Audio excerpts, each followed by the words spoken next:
बिहार राधे राधे। राधे राधे महाराज जी, आपके चरणों में कोटि कोटि प्रणाम। महाराज जी, क्या गुरु प्रदत्त मंत्र और नाम जप एक हो सकता है? यदि दोनों एक ही हों तो जप की क्या विधि है? मुझे भी गुरु प्रदत्त मंत्र और नाम जपने के लिए एक ही मिला है, जिसे मैं वर्षों से जपते आ रहा हूँ। शंका करने मतलब गुरु प्रदत्त मंत्र और नाम नहीं मिला इनको, या ऐसा हो सकता है या नाम और मंत्र एक ही है? नाम और मंत्र महाराज जी दोनों एक ही है। मतलब एक ही चीज आपको मिली हुई है। तो जैसे अगर वो नाम है, मंत्र नहीं लगा, ओम नहीं लगा, नमः नहीं लगा, ओम लगा हुआ, तो फिर आप इसको हर समय नहीं जप सकते। आप शौच अवस्था में नहीं जप सकते। जब आप शौचालय गए हैं और आपके वस्त्र पवित्र है, शरीर अपवित्र है, तो आप नहीं जप सकते। तो उस समय खाली है, उस समय मृत्यु हो जाए तो, इसलिए हम दोनों रखते हैं, नाम और मंत्र। अपवित्र अवस्था में नाम जप कर रहे हैं और पवित्र अवस्था में मंत्र जप कर रहे हैं। तो आपको फिर नाम के लिए फिर कौन सा? अब गुरुदेव से पूछना पड़ेगा ना। गुरुदेव ने जो मंत्र दिया उसी के अनुसार नाम दिया जाता है। जैसे हम पंचाक्षरी मंत्र जब जपते थे तो शाम सदाशिव नाम रखते थे। तो शौचालय जा रहे हैं तो शाम सदाशिव, और जब स्नान आदि करके पवित्र हो गए तो मंत्र जपते थे। अपवित्र दशा में मंत्र नहीं जपा जा सकता, तो निरंतरता फिर कैसे बनेगी? जैसे हरिओम करके मैंने दोनों। प्रणव कभी अपवित्र दशा में नहीं जपा जा सकता।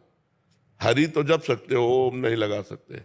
अगर ओम जपते हो आप तो पवित्र अवस्था में, शुद्ध अवस्था में जपा जा सकता है। ये वेदों में जो उद्गीत नाम से जिस महामहिमा में प्रणव की बात है, वो पवित्र अवस्था में, और वो अधिकारानुसार। आप अधिकारी हैं कि नहीं, ये गुरुदेव जानते हैं।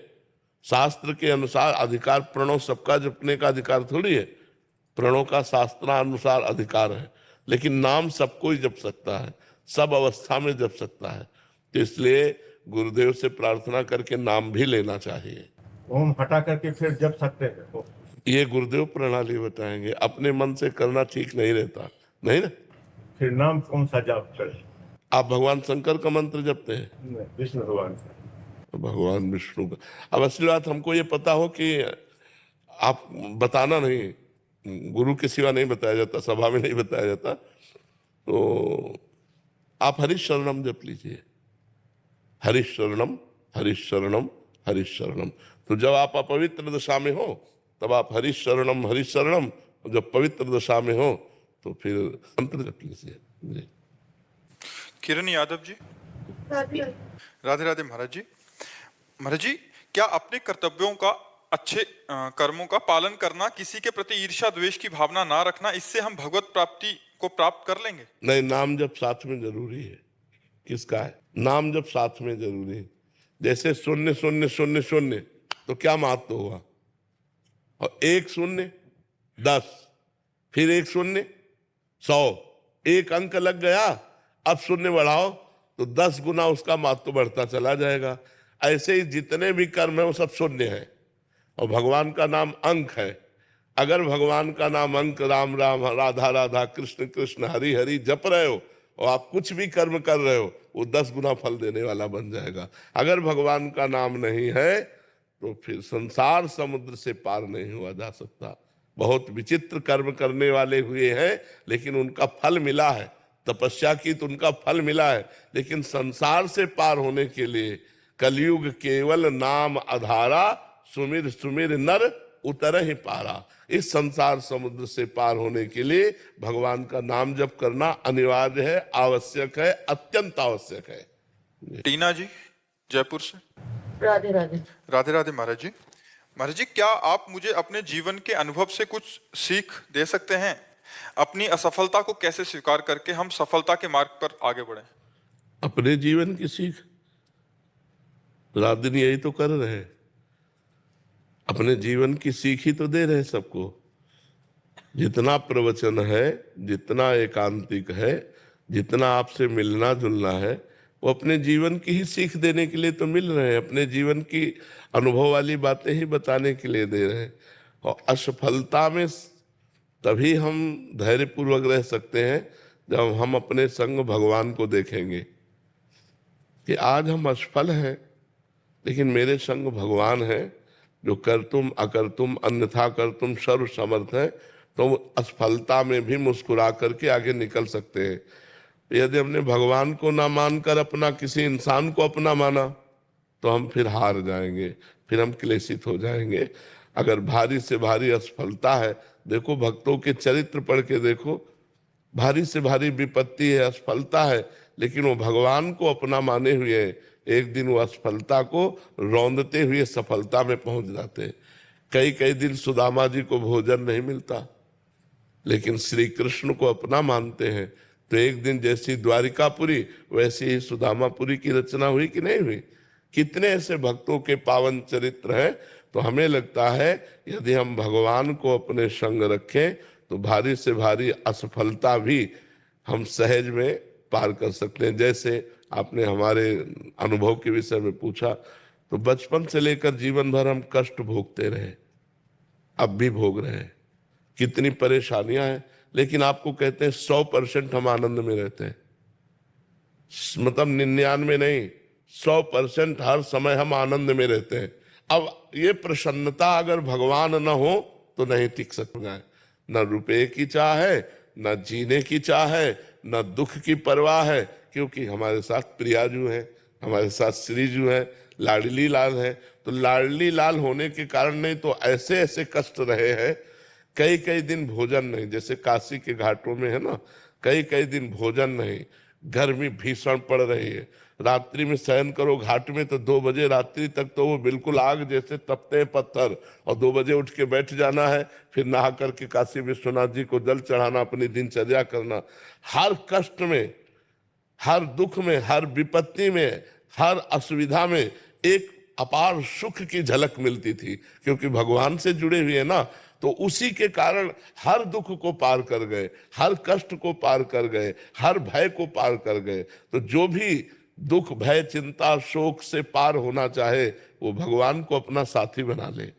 आज के 15 वर्ष वाले प्रेमानंद से मिलते तो ये जो स्वरूप देख रहे हो ना, आप पहचान ही नहीं सकती कि वो बाबा ये बाबा है। यहां से फटी मार के झोली, एक कमंडल, कुशासन में शयन करना, भिक्षा के द्वारा उदर पोषण करना, किसी भी से बात न करना, 1 रुपया पास नहीं, हर अव्यवस्था को सुखपूर्वक सहा है। तो हर सफलता को असफलता में माया बदल देती है, और हर असफलता को सफलता में भगवान बदल देते हैं। तो हम माया का संग न करके भगवान का संग करें। अभिषेक जी। राधे राधे महाराज जी। महाराज जी, मेहनत और भाग्य में कौन सबसे बड़ा है? ये तो तुम्हारी मेहनत बताएगी और तुम्हारा भाग्य बताएगा। अगर प्रारब्ध पीछे का बहुत जोर का है तो तुम्हारी मेहनत कितनी भी जोर की हो सफल नहीं हो सकती। अगर प्रारब्ध कमजोर और मेहनत जोर की है तो प्रारब्ध को रौंद के निकल जाएगा, लेकिन वो मेहनत होगा भजन। जो प्रारब्ध को रौंद सके वो होगा भगवान का भजन। नहीं तो प्रारब्ध को मिटाने के लिए प्राकृतिक कर्मों के द्वारा प्रारब्ध नहीं मिटाया जा सकता। वो सच्चिदानंद भगवान की आराधना करके प्रारब्ध मिटाया जा सकता है। नहीं तो प्रारब्ध इतना बलवान होता है कि कोई देखो कितना भी पढ़ा लिखा हो, ग्रेजुएट है, नौकरी के लिए घूम रहा है, हर जगह असफल हो जाता है। उसका प्रारब्ध बहुत जोरदार है जो उसको गिरा रहा है। एक आदमी है कि मंद बुद्धि का है, कोई प्रयास नहीं है, लेकिन उसका प्रारब्ध बहुत जोरदार है। वो प्रारब्ध का अच्छा प्रारब्ध है तो उसका भोग कर रहा है। इस समय वो गलत चल रहा है लेकिन उसकी उन्नति हो रही, क्योंकि उसका प्रारब्ध पुण्य जोरदार है और वो बहुत अच्छा चल रहा है, धर्म से चल रहा है, लेकिन उसका प्रारब्ध गिरा हुआ है तो उसको बार बार गिरा देता है। तो ऐसे प्रारब्ध को कंट्रोल करने के लिए तपस्या साधना, इसके सिवा नहीं हो सकता।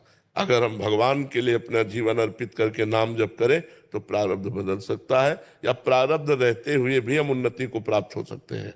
प्रारब्ध अपना प्रभाव दिखाता रहेगा। जैसे दोनों किडनी फेल है लेकिन हमें आनंद है क्योंकि हम भगवान की शरण में हैं, भगवान का नाम जप करते हैं, तो हमें कोई इसकी चिंता नहीं। तो हमारी जो आर्थिक व्यवस्था चाहिए वो भी हो रही है, जो परमार्थिक चाहिए वो भी हो रही, तो हमें कोई चिंता नहीं है। महाराज जी, हम ये चाहते हैं कि हम कभी भी अगर खत्म भी हो जाए, मतलब मेरी मृत्यु हो जाए, तो हम ये चाहते हैं कि आप उससे बहुत ज्यादा साल तक जियो।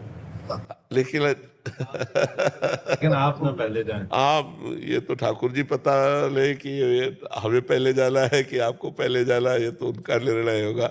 इस पे आपकी सद्भावना है, पर इस पर फाइनल नहीं कहा जा सकता।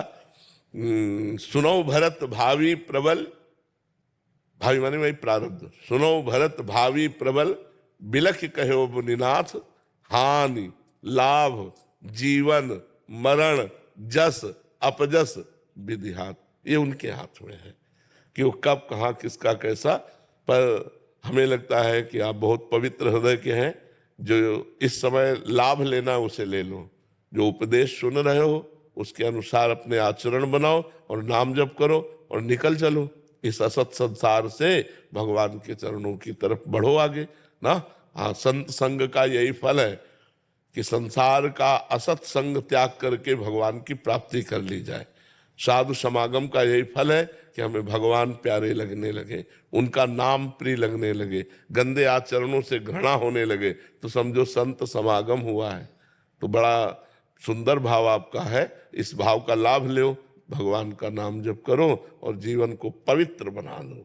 जीवन को अपवित्र ना होने पावे, कलंकित ना होने पावे, कोई ऐसे गंदे कार्य न हो जिससे खुद जलो और अपने प्रियजनों को जलना पड़े।